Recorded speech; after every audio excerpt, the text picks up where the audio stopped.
Welcome back. We have got some breaking news from Manchester United. It's been hot this weekend, grappling inside the penalty area, Michael. Has it gone too far, and do you think anything can be done about it? What can be done? I think it wasn't long ago where, we were kind of told that you couldn't really lay a hand on anybody in the box, and it was going to be stamped kind of out and clamped down. Stronger, I think, obviously the success of set pieces, corners in particular, probably in terms of being able to put so many bodies close together. In a traumatic turn of events during the recent clash between Newcastle United and Manchester United, controversy erupted after a highly debated penalty decision left fans, players, and analysts stunned. The referee at the center of the storm has now reportedly issued an emotional apology following what many are calling one of the most shocking officiating errors of the season. A high-stakes match turns controversial. The match, which was expected to be a thrilling battle between two Premier League giants, quickly took an unexpected twist midway through the second half. With the scoreline finally balanced, a challenge inside the penalty area sparked immediate appeals from Manchester United players. The referee initially allowed play to continue, but moments later, after consultation and pressure from surrounding players, he pointed to the spot, awarding a penalty to Manchester United. Newcastle players were furious. Replays suggested there was minimal contact, and some angles appeared to show the United attacker initiating the contact rather than being fouled. The decision immediately ignited heated protests from Newcastle's coaching staff. VAR drama added to the confusion. Fans expected the video assistant referee system, known as VAR, to intervene and review the decision. However, after a brief check, the penalty call stood. This only intensified the controversy. Commentators across the football world questioned why the referee was not instructed to review the incident on the pitchside monitor. Social media exploded with debate as clips of the challenge circulated rapidly. Many former referees and analysts argued that the incident did not meet the threshold for a clear and obvious foul.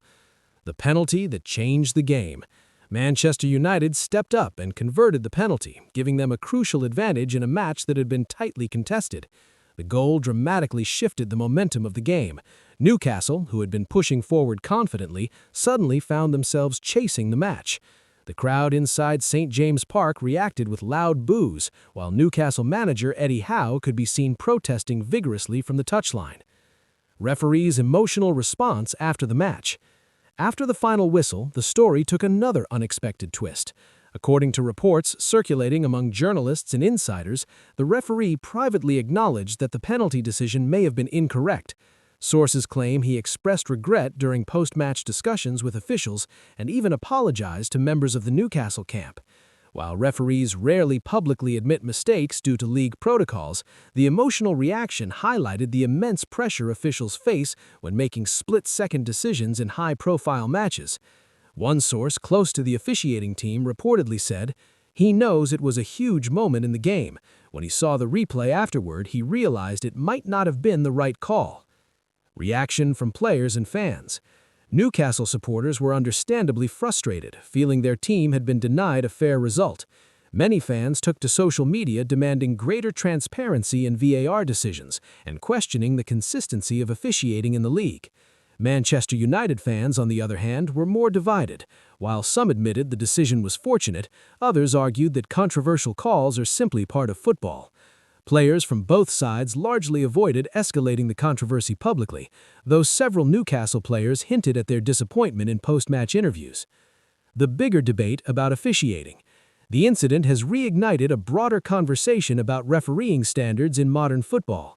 The introduction of VAR was meant to eliminate major mistakes, yet controversial decisions continue to dominate headlines.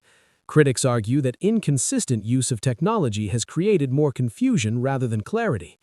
Others believe referees need clearer guidelines and more authority to review decisions directly on the pitchside monitor. Football analysts are now calling for the league to release the audio between the referee and VAR officials, a practice that some competitions have begun adopting to improve transparency. What happens next? The Premier League and the referees' governing body, Professional Game Match Officials Limited, or PGML, may review the incident as part of their routine post-match assessment. While the result of the match will not change, the review could lead to internal feedback or adjustments to officiating protocols. For Newcastle, the focus will now shift to their next fixtures as they attempt to move past the frustration. Manchester United, meanwhile, will take the 3 points, but will likely recognize the controversy surrounding their victory. A reminder of football's fine margins. Moments like this serve as a reminder of how thin the margins can be in elite football. One whistle, one decision, or one replay can dramatically alter the course of a match, and sometimes even a season. For the referee involved, the apology may reflect the human side of officiating, a reminder that even in a game supported by technology, the final call still rests with individuals under immense scrutiny.